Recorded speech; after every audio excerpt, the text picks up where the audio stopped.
Ahora vamos a ver, entrar al tema de dinámica. Sí, hemos visto hidrostática, cinemática de los fluidos y ahora estamos viendo dinámica. Igual que en física 1, diremos. ¿Sí? Entonces, ahora vamos a hablar ya de la dinámica, donde relacionamos el movimiento de los fluidos con las fuerzas que actúan sobre ellos. ¿No es cierto? En la cinemática es puramente descriptivo el análisis que hacemos, ¿no es cierto? Describimos el movimiento, pero no analizamos sus causas. En este caso ya entramos a ver cómo las fuerzas que interactúan con el fluido producen ese movimiento. Bien, entonces habíamos hablado ya de esta clasificación. El flujo puede ser permanente o no permanente, ¿no es cierto? Dependiendo si las condiciones permanecen en el tiempo o van cambiando en el tiempo en cualquier punto. Y también habíamos hablado de lo que es el flujo uniforme y no uniforme. ¿Sí? Entonces, en un flujo uniforme, ¿sí? Un flujo puede ser uniforme solo si el flujo es permanente. Entonces, si es permanente, además puede ser uniforme cuando las condiciones de flujo son las mismas en cualquier punto a lo largo de la línea de flujo. Entonces, cuando en una tubería, cuando el agua va manteniendo su velocidad a lo largo de toda la tubería, el flujo es uniforme. Además, sí podemos distinguir entre flujo laminar y turbulento. ¿Sí? Entonces, en un flujo laminar, las moléculas del fluido o del líquido se mueven paralelas entre sí, ¿no es cierto? Siguiendo unas trayectorias así bien ordenadas. Y en el flujo turbulento, las partículas se van chocando entre sí, ¿no es cierto? Van formando remolinos, etcétera. Y entonces es un movimiento más caótico. Vamos a ver que para el caso del agua, la mayor parte del tiempo vamos a estar en este caso, ¿sí? En el flujo turbulento. Bien, entonces vamos a empezar hablando de la primera ecuación eh, que vamos a utilizar en la hidrodinámica, que es la ecuación de continuidad o conservación de la masa. Sí, esta es una ecuación básica, fundamental en toda la mecánica, ¿sí? No solo de fluidos, sino en la mecánica en general de cualquier tipo de materiales. ¿Y qué nos dice la ecuación de continuidad o conservación de la masa? Ustedes han debido hablar mucho de continuidad en física 2, en el colegio, a lo que decimos que caudal es igual a velocidad por área. ¿Ya? Pero esa es una parte muy simplificada de la ecuación de conservación de masa o continuidad. Entonces, a lo que en realidad nos referimos con continuidad o conservación de la masa es que si nosotros tomamos un volumen de control, en un instante delta T entra dentro de este volumen una cierta cantidad de masa y sale una otra cantidad de masa. Y la diferencia entre lo que entra y lo que sale va a representar un cambio en la cantidad de masa almacenada dentro del volumen de control. Es como una cuenta de banco o su billetera, ¿no es cierto? Digamos, entra plata en un día, digamos, tomamos un intervalo de tiempo delta T. En un día ustedes reciben, ¿no es cierto?, digamos, de sus papás una cierta cantidad de dinero, ¿no es cierto?, para sus gastos diarios, y durante el día van gastando, ¿cierto? Tienen unas salidas de dinero para sus pasajes, para su alimentación, lo que ustedes vean conveniente, ¿no es cierto? Y al final del día, ¿no es cierto?, ustedes tienen un aumento o una disminución del dinero que tenían al principio. Si tenían 100 bolivianos, han recibido 50, ¿no es cierto? Y durante el día han gastado 30, entonces como han recibido 50 y han gastado 30, entonces han ahorrado 20, ¿no ven? Entonces, si tenían 100, al final del día ya van a tener 120. Entonces, la cantidad que tenían ha aumentado. Puede suceder al revés. Tenían 100, han recibido 50, pero han gastado 70, ¿no es cierto? Entonces, como han gastado más de lo que han recibido, entonces han tenido que echar mano de lo que tenían guardado, ¿no ve? Entonces, al final van a tener solo 80, ¿sí? De lo que tenían 100 va a disminuir. Entonces, a eso se refiere la ecuación de continuidad o conservación, solo que lo aplicamos a la masa, ¿no es cierto? A la cantidad de materia. Entonces, cuando hablamos de fluidos, ¿no es cierto? Podemos escribirlo así. Si dividimos esa ecuación de lo que entra menos lo que sale, es igual al cambio en el almacenamiento, lo dividimos entre el tiempo que sucede, ¿sí? Entonces vamos a tener como que una rapidez con la que entra, la rapidez con la que sale, es igual a la rapidez con la que cambia la cantidad almacenada. Y si este delta T tiende a 0, esto se va a volver derivadas. Bien, ahora, si la masa la reemplazamos con ¿qué? Vamos a, ¿no es cierto? Sabemos que la masa es igual a la densidad multiplicada por el volumen. Si reemplazamos esto en cada uno de estos, ¿qué es lo que vamos a tener? Vamos a tener que, ¿no es cierto? La densidad por el volumen, ¿no es cierto? Derivada de la densidad y el volumen respecto del tiempo. Entonces, esa derivada respecto del tiempo de la masa por el volumen, ¿a qué va a ser igual? De la densidad por el volumen. Entonces, ahí tenemos la densidad y tenemos el volumen.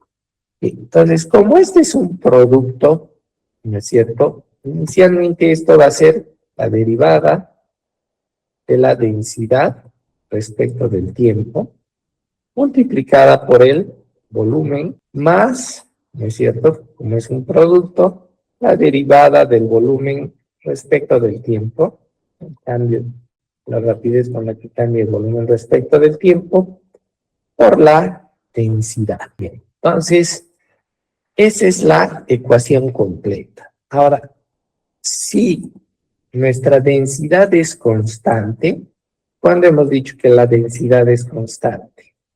Esto es válido principalmente para los líquidos. Para los gases puede ser válida o no, dependiendo de las circunstancias, pero es muy probable que no. Entonces, en el caso de líquidos, esto es constante y ese primer término va a desaparecer. Nos vamos a quedar con simplemente ρ derivada del volumen respecto del tiempo. Válido solo si la densidad es constante. Entonces, mucho ojo con eso. Bien. ¿Y qué es la derivada del volumen respecto del tiempo? Esto viene a ser el caudal. ¿Sí? Entonces, en todos los términos vamos a tener la densidad y la densidad se va a simplificar y nos vamos a quedar, ¿no es cierto?, con los caudales. Entonces, lo que vamos a tener para nuestra ecuación de continuidad es que el caudal que ingresa menos el caudal que sale es igual al cambio del volumen almacenado en el tiempo. ¿Sí? Entonces, el S sub V significa el volumen almacenado. Aquí el S era la masa almacenada. Entonces, el concepto que tiene que quedar muy claro para ustedes es que lo que entra menos lo que sale es igual al cambio en la cantidad almacenada. ¿Sí? Eso es primordial, ¿no es cierto? Esa es la base de muchos de los análisis que se realizan en la mecánica de fluidos más adelante. Bien, entonces, acá tenemos un ejemplo, que es un ejemplo muy ilustrativo. Tenemos aquí un depósito que tiene un orificio en la parte inferior, ¿sí?, por donde sale el agua. Por arriba tenemos un caudal que ingresa. Y bueno, aquí vamos a tener una determinada cantidad de volumen almacenado. Entonces, ¿qué dice? Determinar el caudal de ingreso Q sub I igual constante si la altura de agua en el tanque baja de 3 metros a 1.5 metros en 60 minutos. El tanque es de sección cuadrada de 3 por 3. El orificio en el fondo tiene un diámetro de 5 centímetros y la descarga está dada por caudal de salida. Es la ecuación de descarga de un orificio que ustedes han aprendido en Física 2, ¿cierto? Y que seguro la van a ver más adelante y que también la tienen en el libro. Entonces, este coeficiente de descarga es aproximadamente 0,6, A sub 0 es el área del orificio y raíz de 2GH es la carga hidráulica sobre el orificio, ¿sí? Bueno, H es la carga hidráulica y raíz de 2GH básicamente es la velocidad, diremos, en que tendría el agua en el orificio multiplicado por ese coeficiente de descarga, ¿cierto? Que es un factor de reducción. Bien, entonces, ¿cómo vamos a resolver este problema? A ver, entonces, vamos a plantear nuestra ecuación de continuidad. A ver, voy a empezar aquí. Planteamos nuestra ecuación de continuidad, ¿no es cierto? La ecuación de continuidad nos dice que el caudal que ingresa menos el caudal que sale es igual al cambio o del volumen almacenado en el tiempo, o la velocidad con la que cambia el volumen almacenado en el depósito. En nuestro caso, Q sub I es constante, es nuestra incógnita. El Q sub S está dado por esa ecuación que vemos ahí. Entonces, aquí, ¿qué vamos a tener? Vamos a tener Q sub I menos coeficiente de descarga por el A sub 0 por raíz de 2H, ¿no es cierto? Ese es el caudal de salida, es igual al cambio del volumen, ya lo voy a poner como volumen, perdón, aquí era SD, no aclararé, almacenamiento en volumen, ¿no es cierto? Así, o simplemente derivada del volumen respecto del tiempo.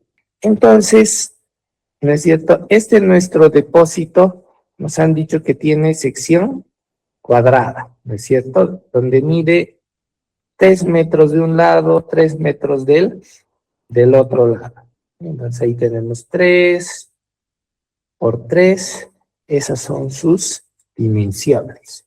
Entonces, un elemento diferencial de volumen, ¿no es cierto? Si yo marco aquí mi elemento diferencial de volumen, este elemento diferencial de volumen, ¿a qué va a ser igual? Va a ser igual a 3 por 3 multiplicado por una altura, ¿no es cierto? Esta altura que va a ser un diferencial de H, ¿sí? Entonces, en un determinado tiempo, el nivel del agua va a bajar o va a subir un nivel, una altura del diferencial de H.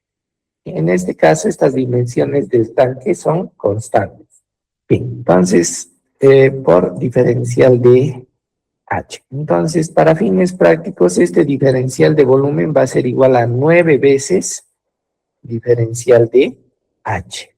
Entonces, podemos reemplazar el caudal que ingresa menos, voy a ir reemplazando los valores, 0,6, el área del orificio, ¿cuánto va a ser? Pi por dice que tiene un diámetro de 5 centímetros, lo voy a poner en metros, 0,05 al cuadrado, dividido entre 4, y por diámetro al cuadrado entre 4 es el área del orificio, raíz de 2 por 9,8, que es la gravedad, ¿es cierto?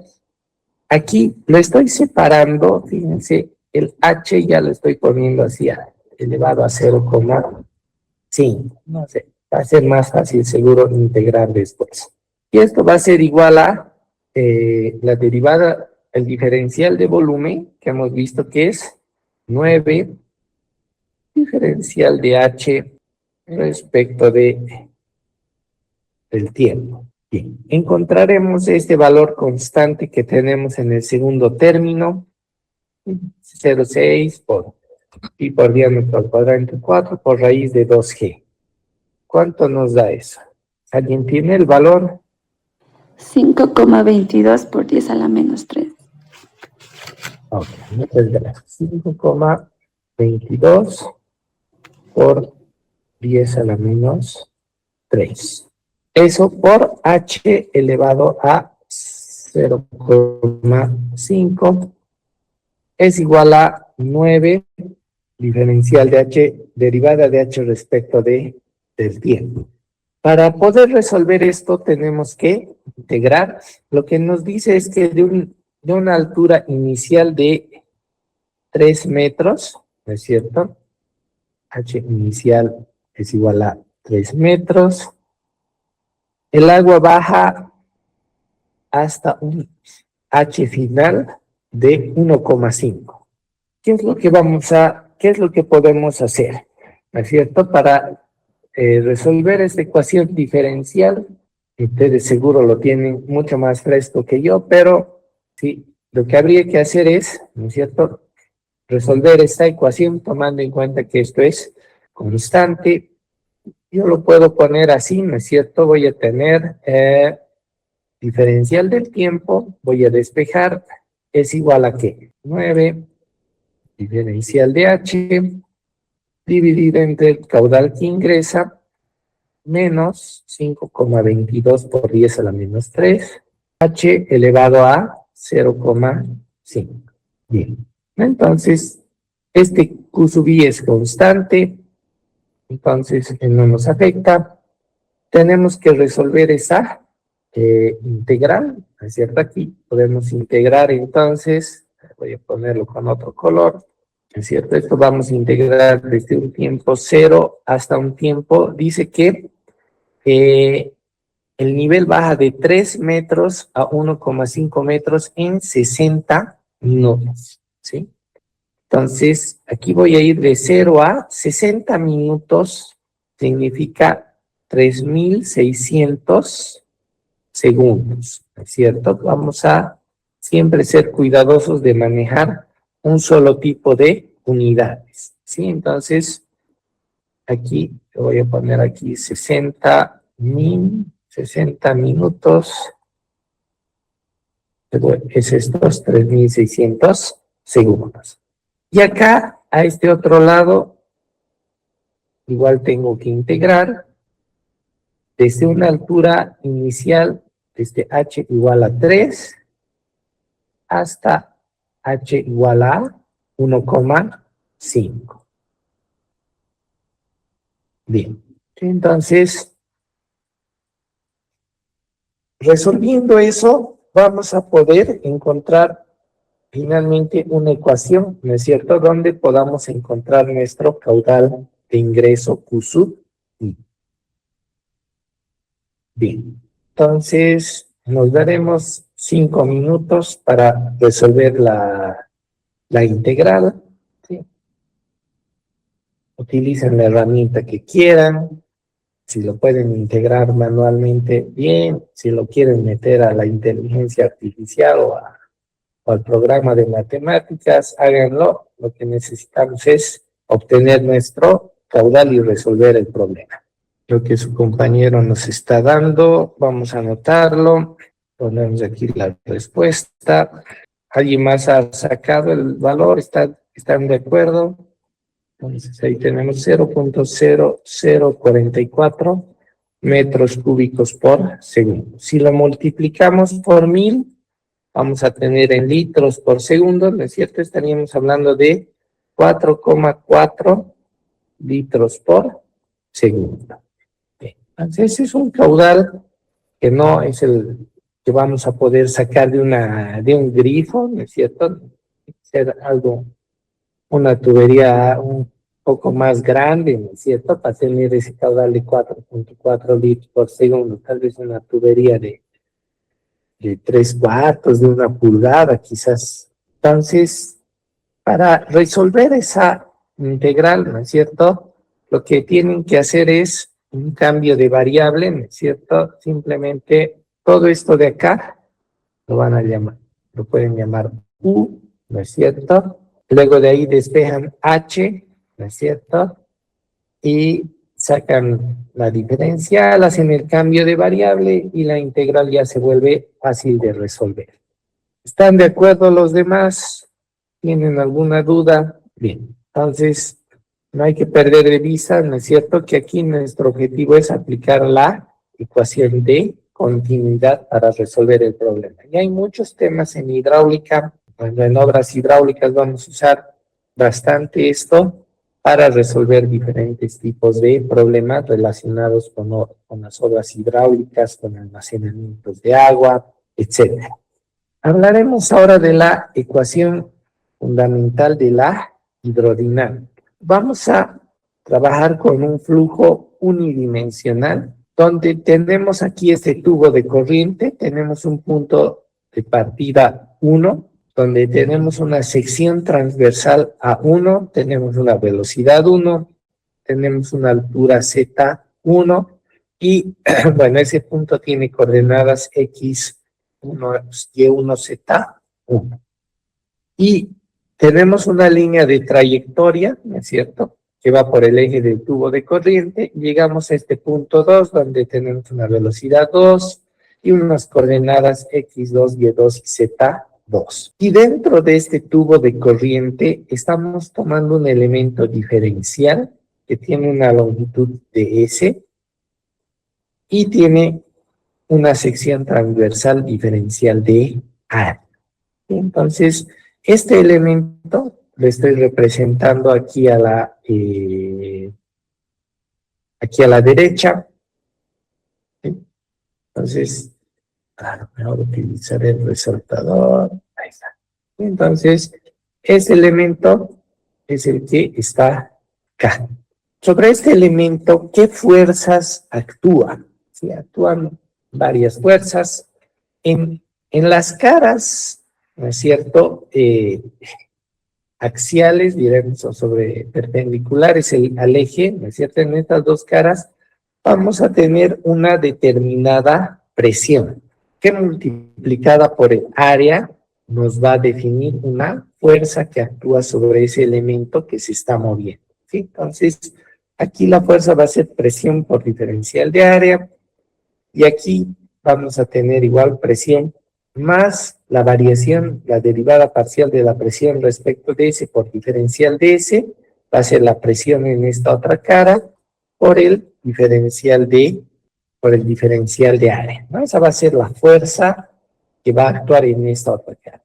En todo el perímetro, este es un elemento cilíndrico, en todo el perímetro vamos a tener igual una presión, pero esa presión, ¿sí?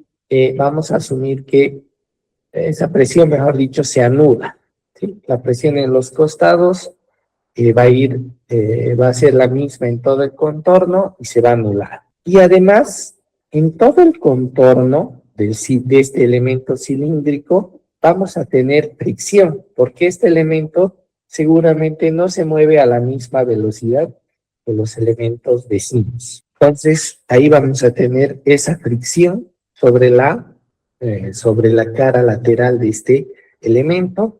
Y por supuesto tenemos el peso que va a ser el peso específico gamma multiplicado por el volumen. El volumen es este diferencial de área multiplicado por la longitud diferencial de S.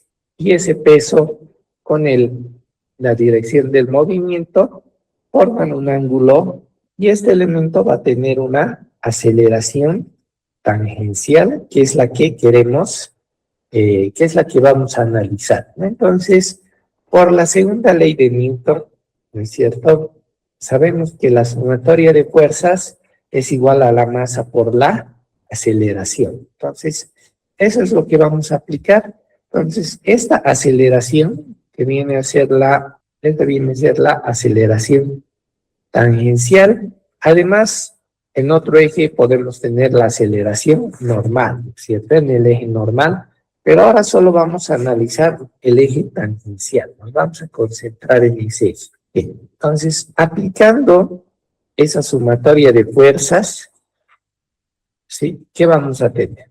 Que la sumatoria de fuerzas en S, a ver, lo anotaremos acá, ¿sí? Sumatoria de fuerzas en S es igual a masa por la aceleración en S. Y de ahí viene esto, ¿no? Entonces, fíjense, tenemos menos, bueno, tal vez si volvemos acá, ¿no es cierto? Partiremos acá para anotar la ecuación. Tenemos esta fuerza, presión por diferencial de área, ¿no es cierto? Tenemos esta fuerza acá, menos esta otra, menos presión por, menos presión más, ¿no es cierto?, derivada parcial de la presión respecto de S por diferencial de S por diferencial de área, menos la fricción, menos la componente del peso, ¿no es cierto? Sería gamma diferencial de S diferencial de área multiplicado por, en este caso sería el coseno de tita, tiene que ser igual a la masa, pero haremos una cosa. La masa, como es un elemento de un fluido, ¿no es cierto? Vamos a hacer un borrador. Directamente la masa, ya la vamos a poner como el peso específico. Ahora, peso específico dividido entre la gravedad nos da la densidad, ¿sí? La densidad por el diferencial de volumen, diferencial de S y diferencial de área, eso va a ser la masa por la aceleración en S. Entonces, acá, desarrollando este segundo término, presión por diferencial de área se va a simplificar con este que se va a multiplicar por diferencial de área y nos va a quedar menos derivada parcial de la presión respecto de S por diferencial de S diferencial de área, menos la fricción y menos todo lo demás, ¿no es cierto? Y vamos a tener lo que podemos ver acá. Acá aparece diferencial de Z. ¿De dónde sale ese diferencial de Z? Fíjense acá tenemos diferencial de S por coseno de tita, ¿no? Fíjense, aquí está el diferencial de S, si lo multiplicamos por el coseno de tita, acá vamos a tener esa distancia diferencial de Z. Y entonces, estos dos nos van a resultar en diferencial de Z. Y ahí está saliendo ese diferencial de Z. Entonces, ahí va a quedar nuestra ecuación de la segunda ley de Newton expresada de esa forma. Bien. Y podemos despejar AS dividido entre la aceleración de la gravedad. Fíjense, aquí está AS dividido entre la aceleración de la gravedad. Y pasar el resto, estos tres, ¿no es cierto? Gamma diferencial de área diferencial de S, los pasamos a dividir. Entonces, va a quedar de esta forma, ¿no es cierto? Se van a ir simplificando diferentes elementos. Aquí vamos a tener derivada de la presión, derivada parcial de la presión respecto de S sobre el peso específico. Aquí vamos a tener diferencial de Z sobre derivada de Z respecto de S, menos la fricción dividida entre gamma diferencial de área diferencial de S, tal cual, digamos, ahí no se simplifica nada. Y ahora vamos a recordar lo que vimos al principio de la clase, ¿no es cierto? Al principio de la clase vimos que la aceleración tangencial era igual a esto, ¿no es cierto? La velocidad por derivada parcial de la velocidad respecto de s, que es la aceleración convectiva, más derivada parcial de la velocidad respecto del tiempo, que es la aceleración local. Por otra parte, ¿sí? Antes de reemplazar esto acá, también vamos a definir el trabajo que realiza la unidad, que realiza la fricción a lo largo de S por unidad de peso del líquido. Entonces, ese trabajo, ¿sí? Como cuando estamos hablando de elementos diferenciales, va a ser el diferencial del trabajo realizado por la fricción, ¿no es cierto?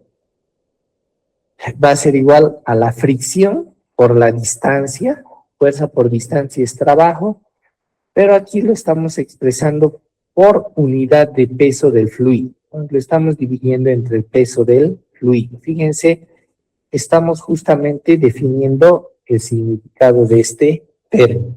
¿Qué es lo que va a pasar? Reemplazando, ¿no es cierto?, en la ecuación que teníamos, al final esto va a quedar de esta forma. Va a ser lo que teníamos ya con la presión, lo que teníamos con la altura. Aquí esto va a ser la derivada del trabajo realizado por la fuerza de fricción por unidad de peso del fluido respecto de S, y 1 sobre gravedad multiplicado por la aceleración. Entonces, esta ecuación es la ecuación diferencial de Euler. ¿Sí? La ecuación diferencial de Euler para el movimiento de los fluidos, y naturalmente esta ecuación habrá que resolverla dependiendo de las diferentes situaciones que se nos presentan y condiciones de borde. Ahora, si nuestro flujo es permanente, ¿qué significa flujo permanente? Hemos dicho que el flujo permanente es el que ocurre cuando permanece en el tiempo, ¿sí? La derivada de las diferentes variables respecto del tiempo es igual a 0. Entonces, en este caso, ¿qué vamos a tener? Esta derivada del parcial de la velocidad respecto del tiempo va a ser igual a 0, va a desaparecer. Al desaparecer eso, vamos a poder simplificar este diferencial de S que aparece en todos los términos, ¿sí? Y entonces nos vamos a quedar con una ecuación más simple para esta ecuación diferencial, ¿no? Entonces, si el flujo es permanente, ya tenemos una simplificación importante, si integramos todos estos términos, ¿no es cierto?, ambos miembros de la ecuación, y ponemos como límites el punto 1 y el punto 2, lo que vamos a obtener es lo siguiente: Z1 más presión 1 sobre gamma más, aquí vamos a poner este coeficiente alfa, que ahorita lo vamos a explicar, por velocidad 1 al cuadrado sobre 2g, ¿no es cierto? La integral de esto nos va a dar la velocidad al cuadrado sobre 2g, y esto viene aquí, esto es lo que nos da esto, y esto es lo que nos da estos términos, y la integral de esto va a ser simplemente el trabajo de la fuerza de fricción por unidad de peso. ¿Qué es lo que tenemos acá? ¿Sí? Esta es la ecuación de Bernoulli. Esta es la ecuación de Bernoulli que ustedes han visto en el colegio, cuando han visto algo de física, ¿no es cierto?, de los fluidos, y también en física 2, ¿no es cierto?, han visto esta ecuación de Bernoulli. Esta ecuación es una ecuación de conservación de la energía, ¿no es cierto? Y todas estas energías están expresadas en términos de energía por unidad de peso, ¿sí? Bien, entonces recordemos los términos de la energía, ¿sí? ¿Qué tipos de energía se acuerdan? Vamos a poner la energía cinética. ¿Quién me puede decir cuál es la expresión para calcular la energía cinética de una partícula? Era 1/2 de la masa por la velocidad al cuadrado, ¿no es cierto? Esa es nuestra energía cinética. Si lo dividimos entre el peso, ¿sí? Entonces si dividimos, tengo espacio y me estoy quitando el espacio yo solito. Si dividimos la energía cinética entre el peso, ¿qué vamos a tener? Vamos a tener 1/2 masa por velocidad al cuadrado dividido entre el peso es masa por gravedad, ¿cierto? Entonces, lo que voy a obtener es velocidad al cuadrado sobre 2g. Se simplifica y fíjense, estoy obteniendo entonces este término de la ecuación de Bernoulli, ¿no es cierto? De la ecuación de energía, la velocidad al cuadrado sobre 2g. Bien, la energía potencial gravitacional,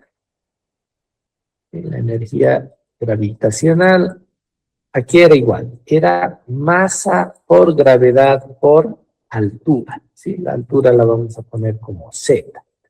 Entonces, si esta energía potencial gravitacional yo la divido entre el peso, simplemente voy a tener masa gravedad altura dividido entre masa gravedad, pues lo que me queda va a ser la altura, z. Y entonces ahí tengo mi z. Bien, entonces lo que vemos es que todos esos términos que hemos obtenido representan energías por unidad de peso. Bien, entonces, ¿qué será presión sobre el peso específico? Presión sobre gamma. Esa es la energía, ¿no es cierto? Es la energía debida a la presión del agua. Entonces, o del fluido, puede ser un gas también, ¿no es cierto? Esta ecuación también, es válida para gases, ¿no? Entonces, la conclusión es que presión sobre gamma es la energía de presión. Si un líquido tiene presión, entonces tiene una cierta energía. Es la energía de presión por unidad de peso. Bien, entonces de ahí podríamos incluir, ¿no es cierto?, que la energía de presión, ¿no es cierto?, si el peso es, el peso, bueno, es masa por gravedad, ¿no es cierto?, pero el peso también es igual al peso específico por el volumen, ¿sí? Aquí pondremos es P dividido entre gamma por el volumen, eso es el peso, ¿no es cierto? Entonces, comparando estos dos, voy a tener que la energía de presión es igual a presión multiplicado por volumen. Bien, entonces eso solo como corolario. Y entonces, lo que tenemos aquí, ¿qué representa esta ecuación de Bernoulli? ¿No es cierto? Esta ecuación de Bernoulli nos está mostrando aquí, para el punto 1, tenemos aquí energía cinética, tenemos energía gravitacional y tenemos energía de presión. Entonces, esta es la energía total en 1. Bueno, ahorita no estamos tomando en cuenta la temperatura, ¿sí? Estamos asumiendo que la temperatura no cambia. Entonces, es la energía total en 1 y tenemos, esta vendría a ser la energía en el punto 2. ¿Sí? Aquí aclararemos que esta es la energía 1. Entonces, lo que dice nuestra ecuación es que la energía en 1 menos el trabajo de la fuerza de fricción es igual a la energía en el punto 2, ¿cierto? Exactamente lo que han aprendido en física 1, ¿cierto? Y desde el colegio inclusive.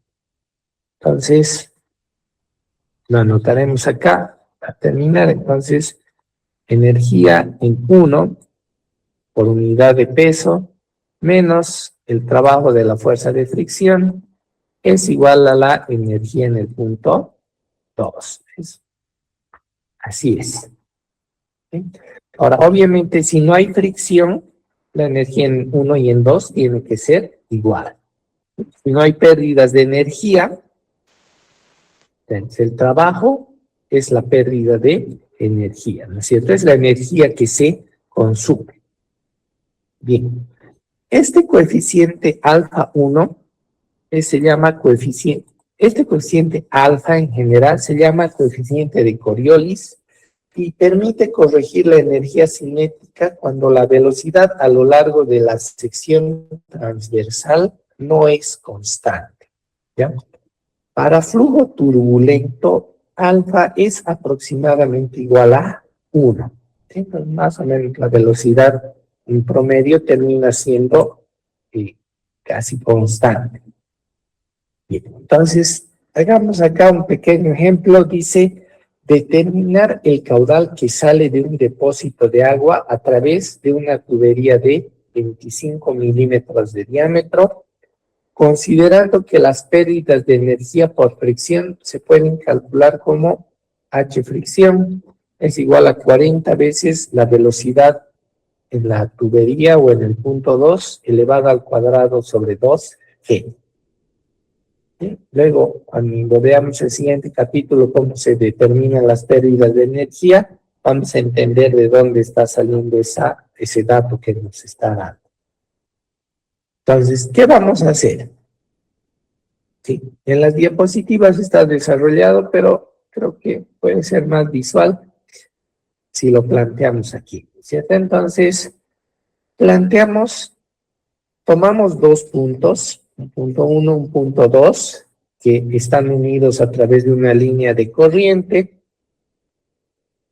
Nos vamos desde el punto 1 hasta el punto 2, ¿y qué va a suceder?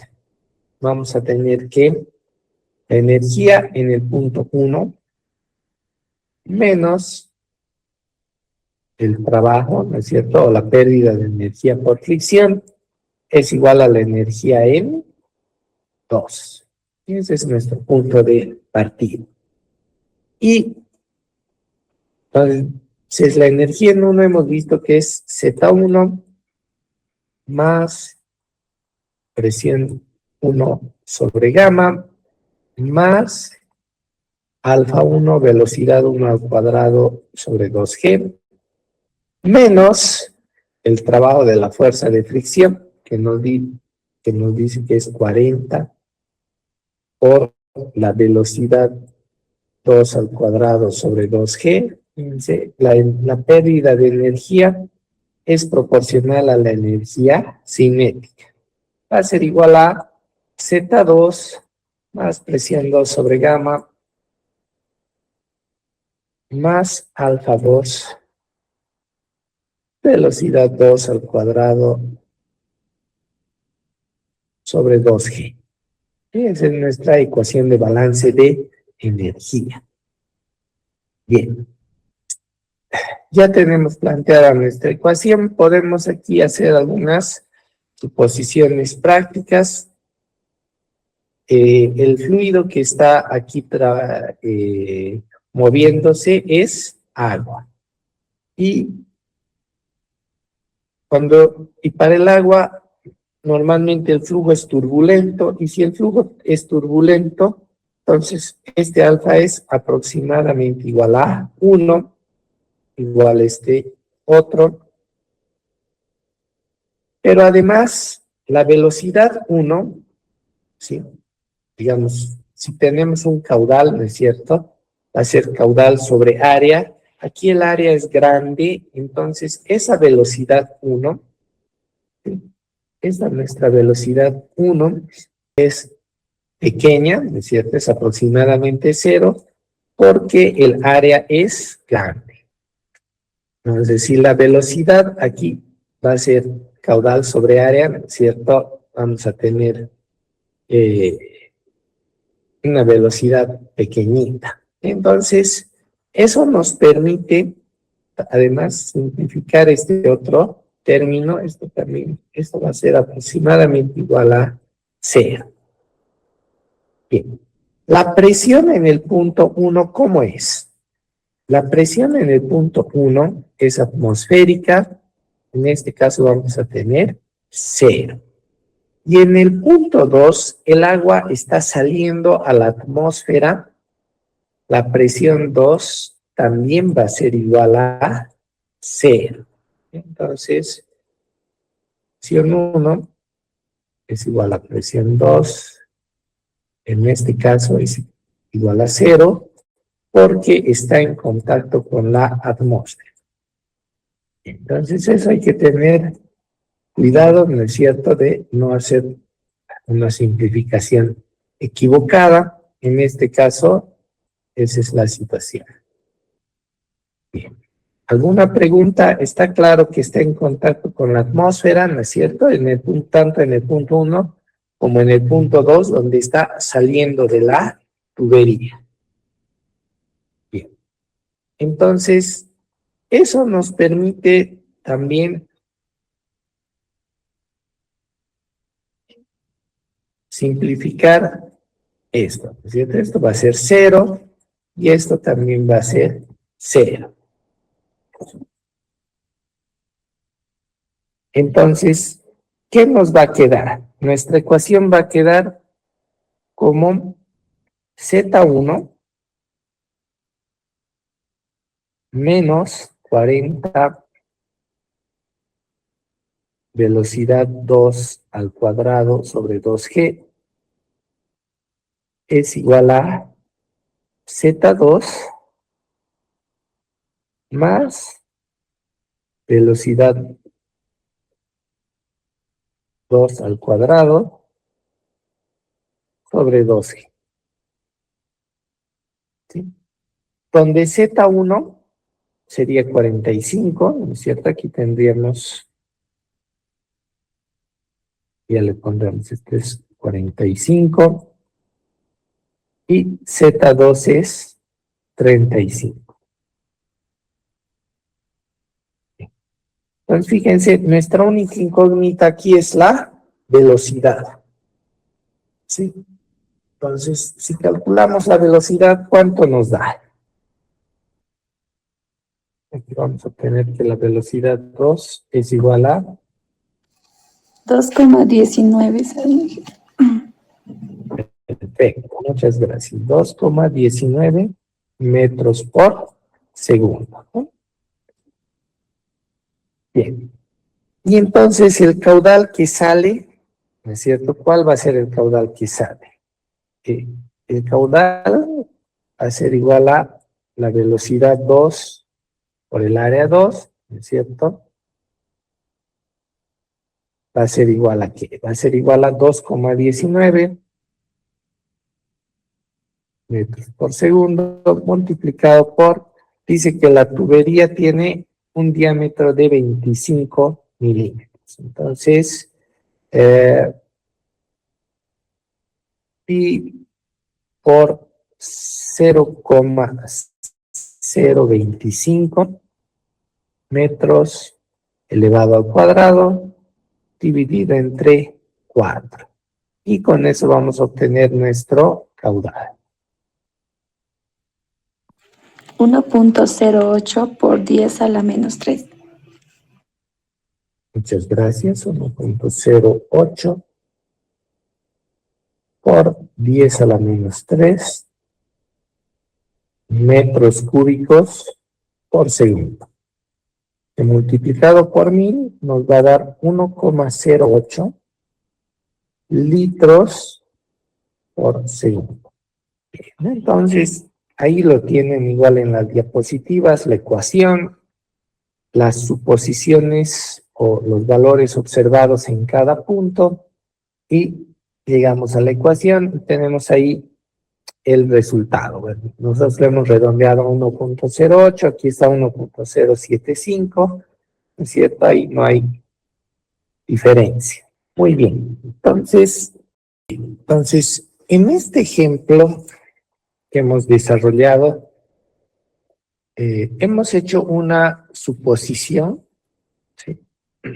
Y es que hemos dicho que la velocidad en el punto 1 es pequeña, ¿no es cierto? Es despreciable y lo hemos le hemos puesto un valor de 0, le hemos ninguneado, por así decirlo, ¿no es cierto?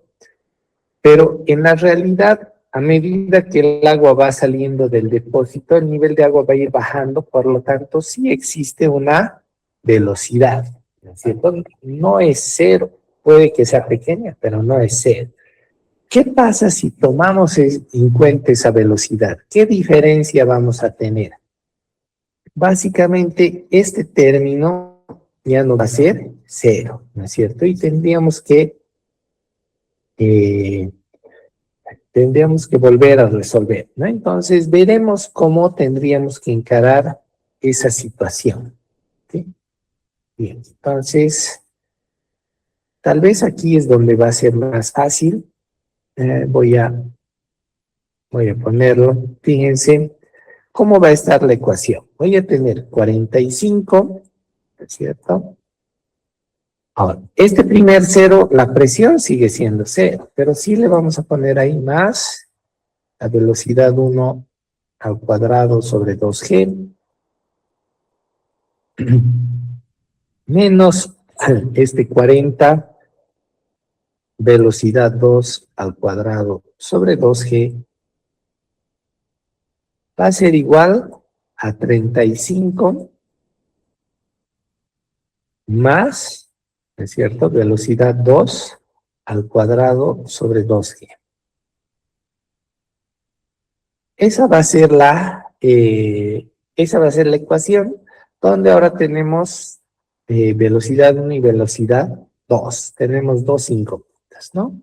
Si consideramos, la anotaremos aquí para que se entienda. Entonces, si consideramos la velocidad 1, ¿sí? Entonces, ¿qué es lo que vamos a tener?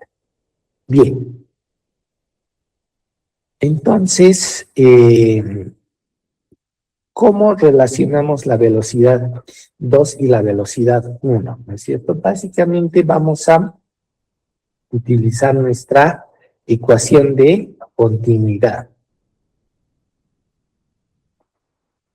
Entonces, podemos poner simplemente, sí, para fines prácticos, que la velocidad 1 por el área 1, ¿no es cierto?, tiene que ser igual a la velocidad 2 por el área 2, ¿no es cierto?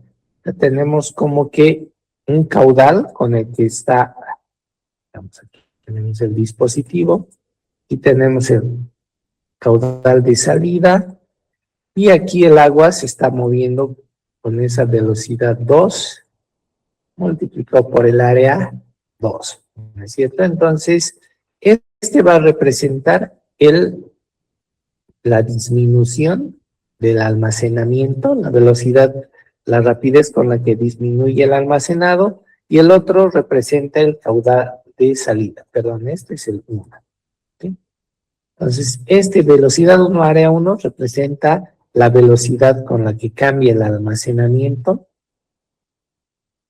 en el tiempo, y el caudal de salida va a ser igual a la velocidad 2, área 2. ¿Sí? Entonces, simplemente estamos poniendo ahí que lo que sale es igual a cómo disminuye el volumen almacenado. En este caso no tenemos una entrada. Bien.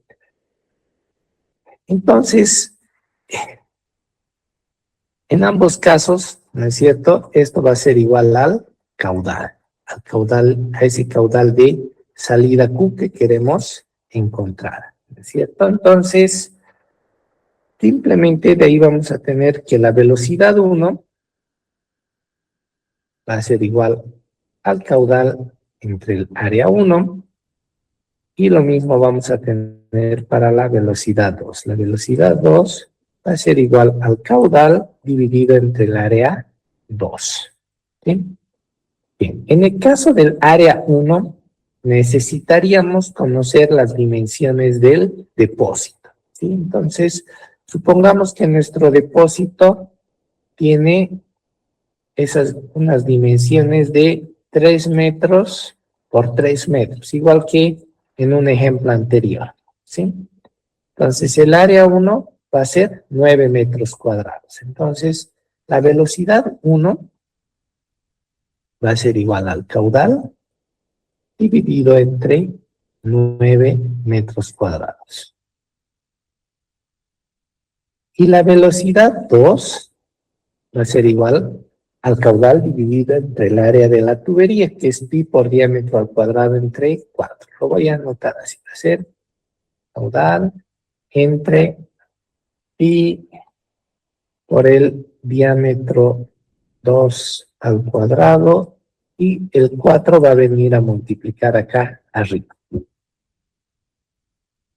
¿Sí? Entonces, esta relación en general nos va a servir mucho para tuberías. Velocidad es igual a 4 veces el caudal entre pi por diámetro al cuadrado. Entonces, finalmente aquí podemos reemplazar los valores. ¿Qué vamos a tener? ¿Sí? Nos vendremos aquí. Nuestra velocidad 2 va a ser igual a 4Q dividido entre pi por 0.0025, 0.025 elevado al cuadrado. Esa es nuestra velocidad. Si esto lo operamos, ¿cuánto nos da? 2037,18.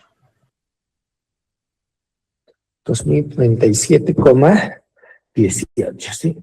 2037,18, ¿sí? Como es un número grande, eso es lo que vamos a tener.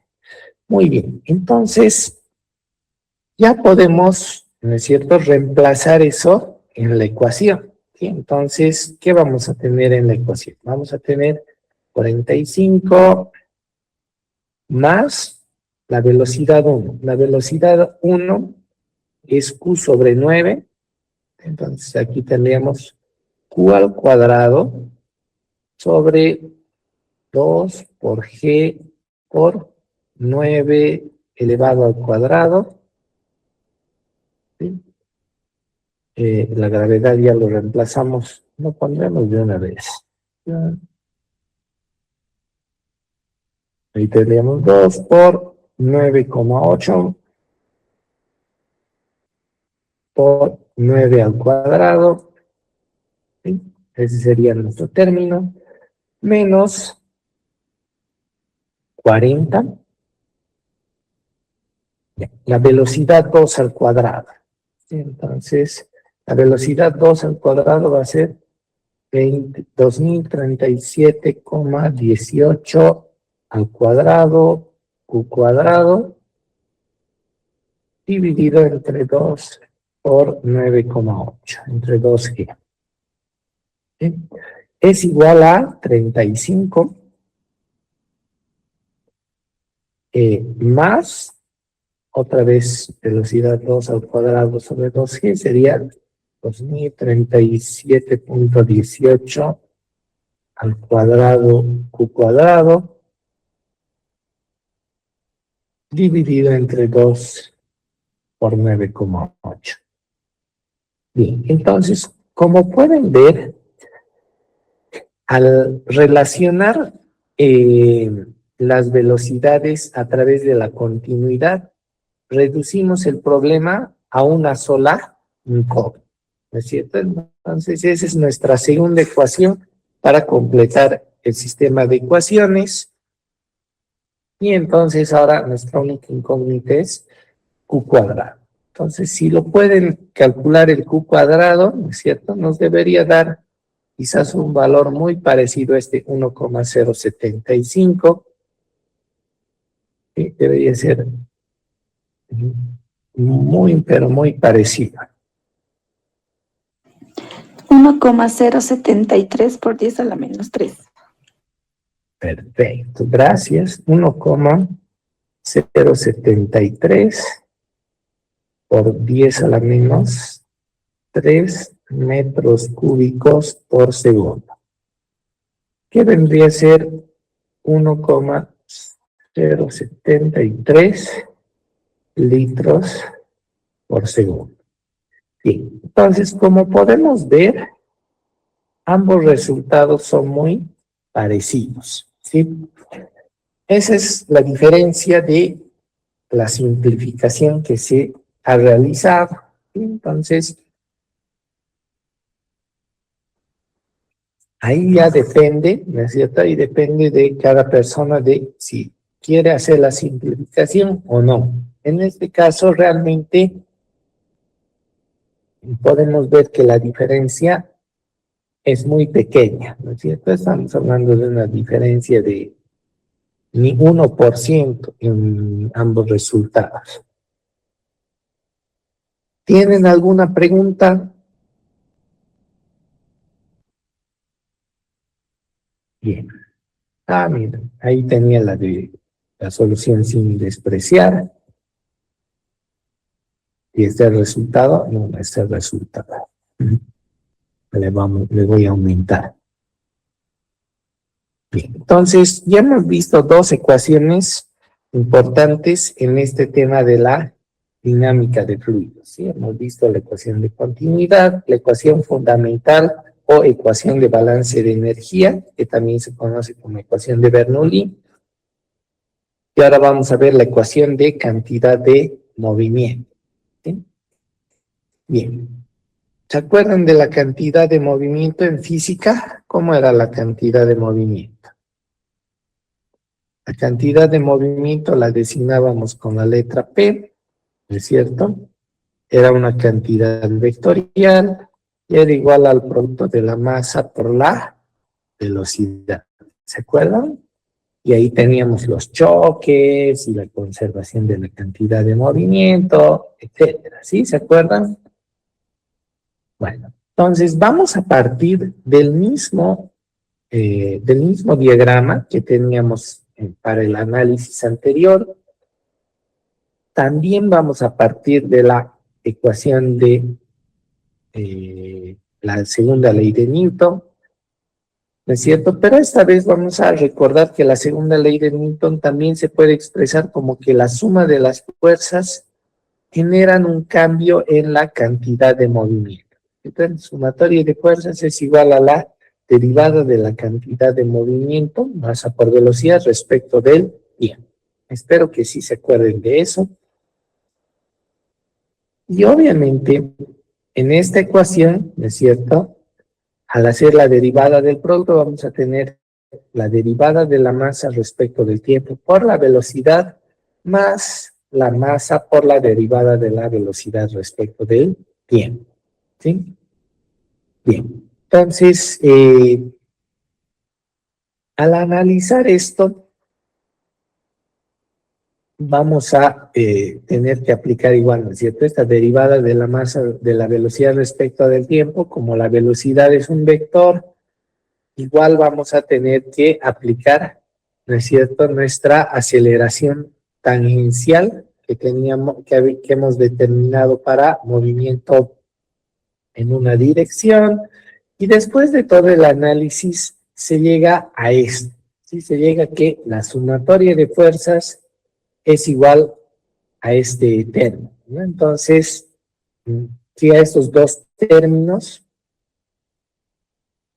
donde este primer término, esta sumatoria, representa este término de acá, y este otro representa esta otra parte, ¿sí? Bien, entonces, esa es en general entonces la ecuación de la cantidad de movimiento para un fluido que se mueve en una sola dimensión, que puede ser curvilínea, ¿no? Movimiento unidimensional a lo largo de una trayectoria curvilínea. Bien, entonces, ¿qué pasa si el flujo es permanente? Si el flujo es permanente, la derivada respecto del tiempo va a ser igual a cero, ¿no es cierto? No cambia en el tiempo las condiciones del movimiento y nos vamos a quedar solo con este término, ¿no es cierto? Con este primer término del lado derecho. Entonces, queda de esta forma. Bien, entonces, como ven, ¿no es cierto? Estamos dejando lo complejo para otra oportunidad y nos estamos concentrando en flujo permanente. ¿sí? Flujo no permanente ya es un nivel más avanzado, ¿no es cierto? Que lo van a poder estudiar después si ustedes gustan en otro nivel de estudio.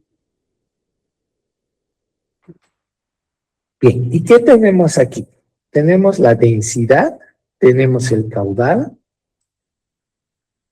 que al final este sería masa por unidad de tiempo, ¿no es cierto? Densidad por caudal es masa por unidad de tiempo. Entonces estamos hablando de esto, ¿no es cierto? Masa por unidad de tiempo multiplicado por la velocidad y por un coeficiente beta que se denomina el coeficiente de Boussinesq para corregir la cantidad de movimiento cuando la velocidad a lo largo de la sección transversal no es constante.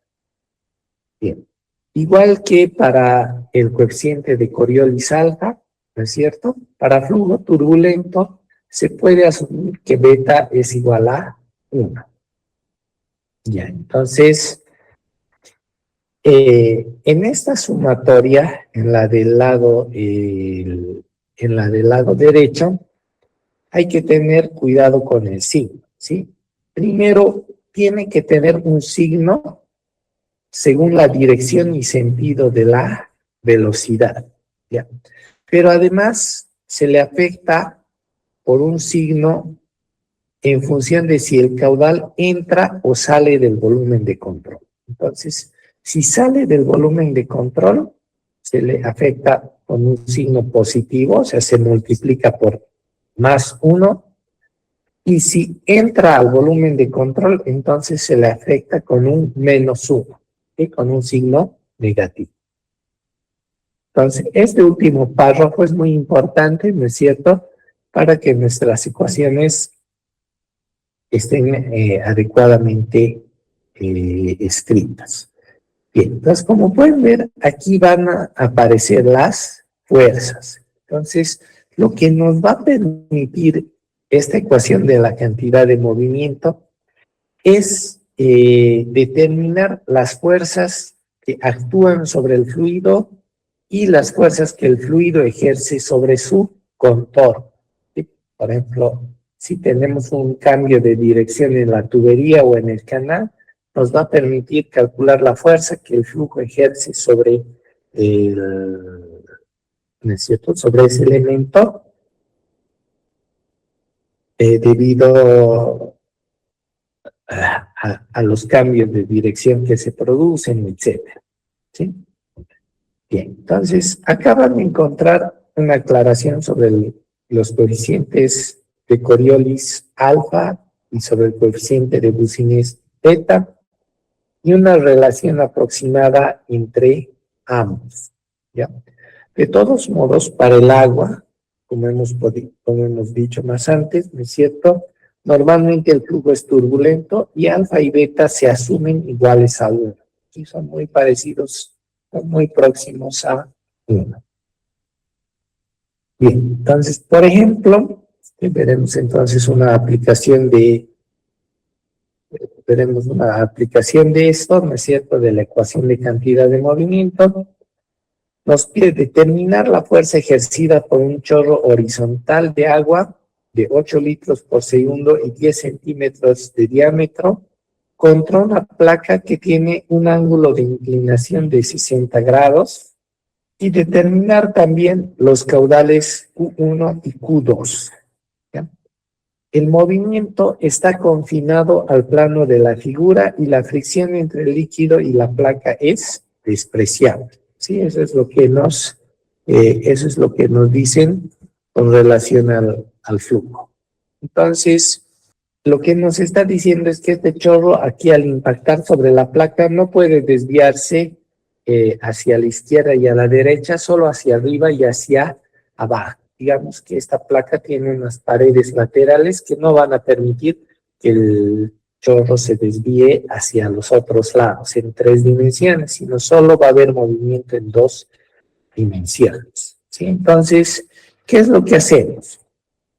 Lo que tenemos que hacer para resolver este problema es definir un volumen de control. ¿Sí? Entonces, este de acá, este va a ser mi volumen de control. Y voy a asumir que este volumen de control es pequeño, ¿sí? Que lo puedo simplificar casi como que a un punto. Bien, entonces, por una parte, primero vamos a aplicar, ¿no es cierto?, la ecuación de la energía para poder analizar las velocidades en los diferentes puntos. Y en este caso, como nuestro elemento va a ser un elemento pequeño que se simplifica a un punto, podemos despreciar las pérdidas de energía, ¿sí? Bien, entonces, aplicando la ecuación de energía o de Bernoulli entre los puntos 0 y 1, fíjense aquí, aquí está entrando al volumen de control, aquí tenemos el punto 0, aquí tenemos el punto 1, donde el chorro sale hacia arriba, y el punto 2, donde el chorro sale hacia abajo. Entonces, entre 0 y 1 aplico la ecuación de la energía, ¿sí? Entonces, el valor de Z, como el elemento lo estamos abstrayendo a un punto, el valor de Z es el mismo para los tres puntos. La presión es 0 en los tres puntos, porque todo es flujo que está en contacto con la atmósfera, y vamos a considerar el alfa igual 1. Entonces, entre 0 y 1, tenemos ahí nuestra ecuación de Bernoulli, y lo que vamos a encontrar a final de cuentas es que la velocidad 0 es igual a la velocidad 1. ¿Sí? Lo mismo va a pasar si hacemos entre 0 y 2, ¿no es cierto? Nos va a dar que es la misma velocidad. Entonces la conclusión es que las tres velocidades son iguales. En este caso, porque no hay pérdidas de energía, porque la presión es la misma en los tres puntos. Cuando el flujo está dentro de una tubería, entonces esta situación puede cambiar, ¿no es cierto? Ya puede que tengamos pérdidas de energía, y eso va a significar entonces que van a ser diferentes las velocidades. Y las presiones también van a ser diferentes de 0 y van a ser diferentes en los tres puntos. En este caso, todas las tres velocidades son iguales. Bien. Entonces, el siguiente paso es aplicar la ecuación de la cantidad de movimiento. Y aplicamos la ecuación de la cantidad de movimiento, y hay que tener en cuenta que esta es una ecuación vectorial. Entonces, podemos hacer sumatorias de fuerzas en X, en Y, en Z, o en cualquier otra dirección que nos convenga. En este caso, estoy tomando este eje, ¿no es cierto?, donde aquí estoy dibujando ya mi elemento, y aquí el chorro ejerce una fuerza sobre la placa. Como no hay fricción, la fuerza va a ser perpendicular a la placa, no va a haber fuerza horizontal, porque eso significaría fricción. Entonces, la fuerza sobre la placa solo va a ser normal. ¿Sí? Bien, entonces, el chorro ejerce una fuerza sobre la placa, la empuja hacia la derecha y hacia abajo. Entonces, por acción y reacción, ¿no es cierto?, por la primera ley de Newton, la placa ejerce sobre el chorro la misma fuerza M. Entonces, aquí estamos dibujando la fuerza sobre nuestro volumen de control. Entonces, si hacemos la sumatoria de fuerzas en esta dirección y tomamos positivo hacia la derecha y abajo, ¿no es cierto?, entonces este eje va a ser negativo. Menos F, como nuestro elemento lo estamos abstrayendo a un punto, el peso también va a ser 0, ¿sí? Por eso no está mostrándose aquí el peso del elemento, ¿sí? Tal vez eso convenga anotarlo aquí, ¿sí? Peso es aproximadamente 0, ¿sí? Elemento pequeño. Y básicamente estamos diciendo que es un punto. Bien. Entonces, esa va a ser la única fuerza que actúa en esa dirección. ¿Y cuáles son Y entonces pasamos al otro lado, y en el otro lado tenemos sumatoria de densidad caudal por beta por velocidad. Beta vamos a tomar 1. Entonces, fíjense, el movimiento 1, que sale del volumen de control, voy a volver a dibujar nuestro volumen de control. Nuestro volumen de control vendría a ser, estoy dibujando esta vez un poquito más simple, ¿no es cierto? Ese es nuestro volumen de control. Entonces, ¿dónde se metió el cursor? Aquí está, aquí está, aquí está. Aquí tal vez debería ser así, ¿no? Perpendicular, ahora sí. Bien, entonces, podemos ver que los movimientos, la velocidad 1 y la velocidad 2 son perpendiculares a la dirección que estamos analizando. Entonces, no entran en el análisis.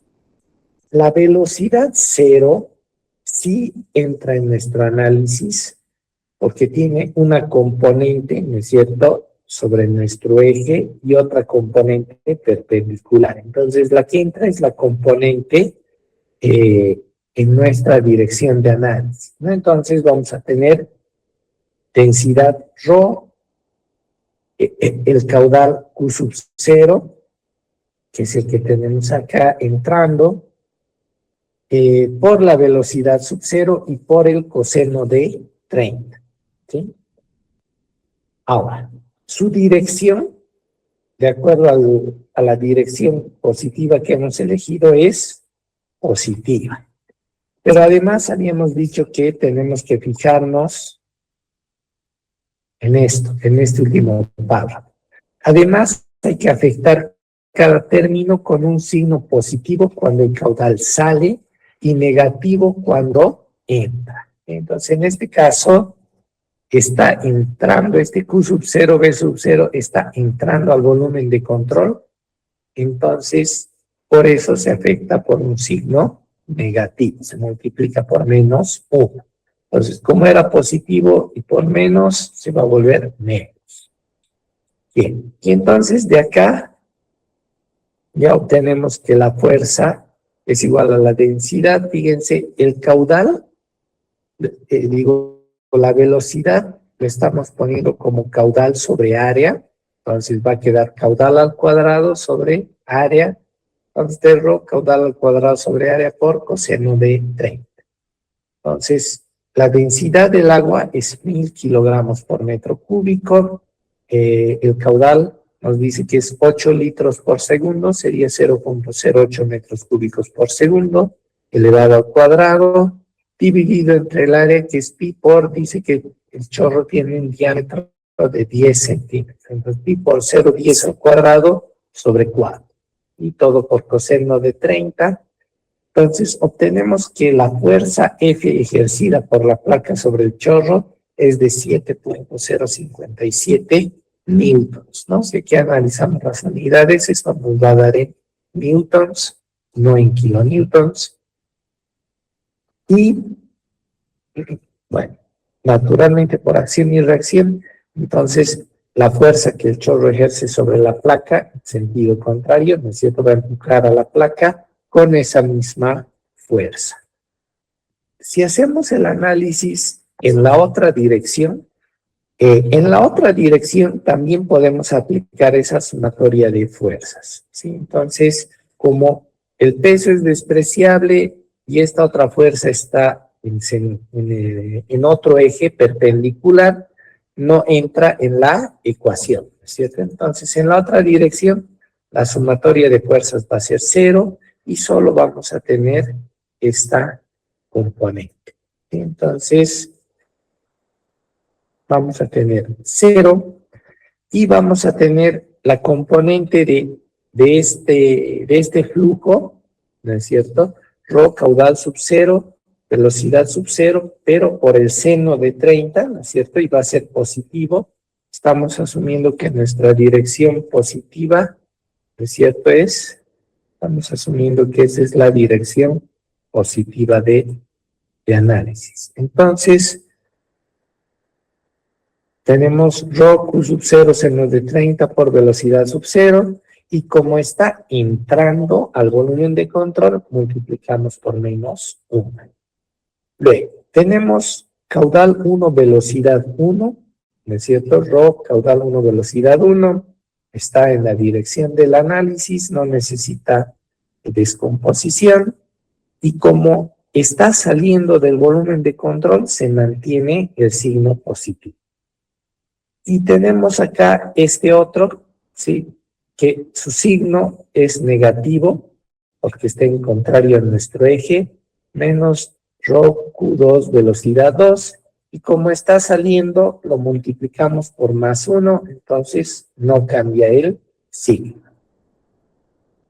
Bien, y además habíamos visto por la ecuación de la energía que la velocidad 1 es igual a la velocidad 2 es igual a la velocidad 0, entonces las velocidades son las mismas y se pueden simplificar y nos queda esta relación. Fíjense, aquí vamos a tener que el Q sub 0, ¿cuánto es? Es 8 litros por segundo, ¿cierto? Entonces, 8 por seno de 30 nos va a dar 4, y vamos a tener menos 4 litros por segundo más caudal 1 menos caudal 2, ¿no es cierto? Y tenemos ahí una ecuación con dos incógnitas. Pero por continuidad, además, ¿qué sabemos? ¿No es cierto? Aquí, en este espacio, el volumen de agua no puede aumentar. Entonces, el caudal que entra tiene que ser igual al caudal que sale. El caudal que entra es 8, y el caudal que sale es Q1 más Q2. Entonces, tenemos ahí entre B y C un sistema de dos ecuaciones con dos incógnitas. Entonces, si resuelven esa ecuación, van a encontrar que caudal 1 es 6 litros por segundo y caudal 2 es igual a 2 litros por segundo. Vamos a seguir trabajando en esto en el día de mañana. Vamos a ir haciendo más ejemplos. Y básicamente estas son las tres ecuaciones que utilizamos para la dinámica de fluidos. Evidentemente estamos considerando aquí un análisis en una dimensión, pero ya si tomamos flujo en varias dimensiones, esto se hace mucho más complejo, es cierto, y ya requiere métodos numéricos y otras técnicas más complejas para resolver. Igual si el flujo deja de ser permanente, si el flujo cambia en el tiempo, igual el nivel de complejidad sube un montón. Bien, entonces vamos a terminar acá nuestra clase.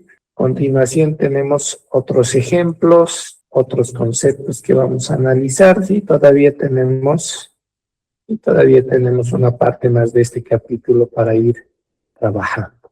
Ese que representa un movimiento delta tita en el plano de movimiento, si es que está girando, pues ese vector unitario S también va a cambiar, ¿no es cierto? Entonces, aquí vamos a tener S más delta S, donde donde este vector siempre va a ser un vector unitario, pero lo que va a cambiar es la dirección. Bien, entonces analicemos desde ese punto de vista cómo va a cambiar la velocidad en función de la posición y del tiempo. Entonces, la velocidad siempre va a ser tangente a la línea de trayectoria, ¿no? Y la velocidad la vamos a expresar vectorialmente, ¿sí? Como el vector velocidad es igual a la magnitud de la velocidad multiplicado por el vector unitario S. Disculpen. Entonces, no, todo lo que vean con negrita es vector y lo que está sin negrita es la magnitud. Sí, entonces el vector velocidad va a ser igual a su magnitud por el vector unitario S. Entonces, para hallar la aceleración, tenemos que hallar la derivada, ¿no es cierto? Y entonces, sacando la derivada, ¿qué vamos a tener? Va a ser la derivada de este vector de velocidad respecto del tiempo, y entonces va a ser derivada respecto del tiempo de ese producto de la magnitud por el vector unitario. Entonces acá tenemos un producto y la derivada de un producto, pues va a ser la derivada del primero por el segundo, más el segundo por la derivada del primero, ¿no es cierto? Y así. Entonces, tenemos dos términos, donde en este primer término tenemos la derivada de la velocidad respecto del tiempo, de la magnitud, ¿no es cierto?, de la velocidad respecto del tiempo por el vector unitario S, más la magnitud de la velocidad por la derivada del vector unitario S respecto del tiempo. Pero esa derivada, ¿sí? Pero el vector unitario S no solo es, no solo es función del tiempo, sino que también es función de la posición. Hemos visto que el vector unitario S cambia a medida que el fluido se mueve, entonces con la posición también cambia el vector unitario S. Entonces, lo que vamos a tener es que es la derivada del vector unitario S respecto de la magnitud de la posición S por la derivada de la posición S respecto del tiempo. Y entonces, derivada de S, de la posición, de la magnitud de la posición respecto del tiempo, es pues la magnitud de la velocidad. Y entonces esto va a ser velocidad al cuadrado por la derivada del vector unitario respecto de la posición S. Entonces, se puede demostrar, ¿sí? No lo vamos a hacer aquí, pero lo pueden encontrar en el libro, es bastante sencillo de ver, que la derivada del vector unitario S respecto de la magnitud del vector S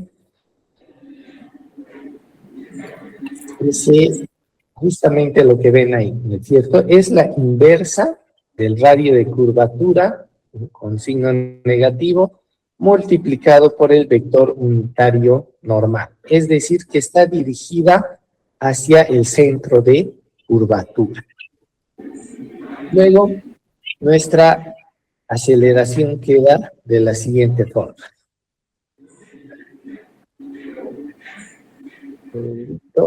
Alguien por ahí está con su micrófono encendido. No sé. Bien. Entonces, esa va a ser nuestra aceleración en un movimiento, en una trayectoria curvilínea, ¿no es cierto?, en un movimiento unidimensional. Entonces, hasta aquí tenemos dos componentes, ¿no? El primero está en la dirección del vector unitario S, es una velocidad, es una aceleración tangencial, y una aceleración en la dirección normal que está dirigida hacia el centro de curvatura, ¿sí? Entonces, esta es la aceleración normal centrípeta, ¿no es cierto?, que está dirigida hacia el centro. Bien, ¿están hasta ahí? ¿Tienen alguna pregunta?